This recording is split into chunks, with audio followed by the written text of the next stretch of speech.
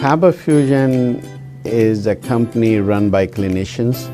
When we are looking at a patient, we are looking at the patient's medical needs first. Patient is in the comfort of his or her home. They're watching the TV, they're doing their chores while the infusion is going on. And patient's copay and deductible will be much lower if done at home than in the hospital setting. Home infusion, all in all, is a winning place for getting infusions done. It is a heartening fact that you may obtain the best return on investment from your knowledge. You can progress by taking one step at a time every day and getting the greatest outcomes.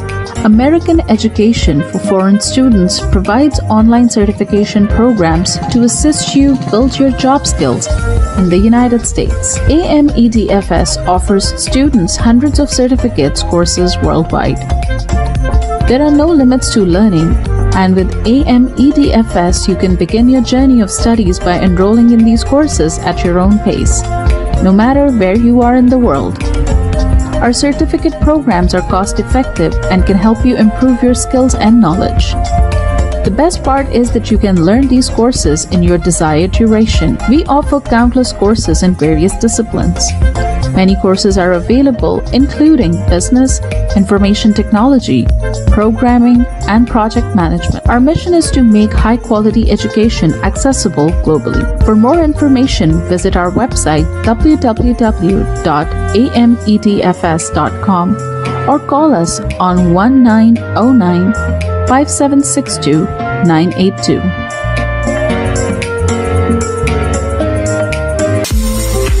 OPTV is now available on Roku. Please tune in to Roku.